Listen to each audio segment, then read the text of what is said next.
ലാലേട്ടൻ എന്ന് പറഞ്ഞാൽ ഒരു ഭക്ഷണം നമ്മളൊക്കെ ഉണ്ടാക്കി കൊടുത്തു കഴിഞ്ഞാൽ ഒരു എന്താ പറയുക, ഒരു ഫ്രണ്ട്ലി, എല്ലാവരെയും പ്ലീസ് ചെയ്യുന്ന ഒരാളാണ്.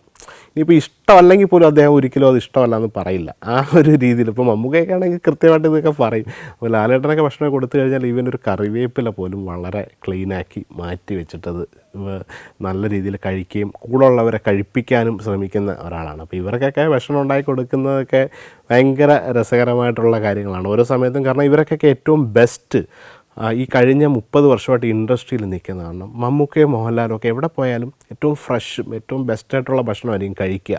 അവർ അങ്ങനെ ഇപ്പോൾ നിങ്ങളുടെ വീട്ടിൽ ലാലേട്ടൻ വന്നാൽ എന്തായിരിക്കും ചെയ്യുക? ഏറ്റവും ബെസ്റ്റായിരിക്കും കൊടുക്കുക. അപ്പോൾ അവർ 30 വർഷമായിട്ട് ഇവർ നല്ലത് കഴിക്കുമ്പോൾ ഇവർക്ക് മോശം എന്താണെന്ന് തിരിച്ചറിയാൻ പറ്റും പെട്ടെന്ന്. നമ്മൾ ചിലപ്പോൾ പഴകിയ ഭക്ഷണം അല്ലെങ്കിൽ കുറച്ച് 2 ദിവസം ചീത്തയായ മീൻ കഴിച്ചാലും ഒരു പക്ഷേ തിരിച്ചറിയണമെന്നില്ല. കാരണം നമ്മളങ്ങനെ പലതും നല്ലതും ചീത്തയൊക്കെ കഴിച്ച് നമ്മുടെ പാലറ്റ് ആ ഒരു വ്യത്യാസം വരുന്നത്. നിങ്ങൾ ഏറ്റവും ബെസ്റ്റ് കഴിച്ചുകൊണ്ടിരിക്കുമ്പോൾ ഒരു പോയിൻ്റ് ബെസ്റ്റ് ഇല്ലെങ്കിൽ പോലും അവർക്ക് തിരിച്ചറിയാൻ പറ്റും. അപ്പോൾ അങ്ങനെയൊക്കെ ഉള്ളവർക്ക് ഭക്ഷണം കൊടുക്കുമ്പോഴാണ് അവർ ആ ഒരു ഫുഡ് ക്രിട്ടിക്കായിട്ട് ഇവർ കൃത്യമായിട്ട് പറയും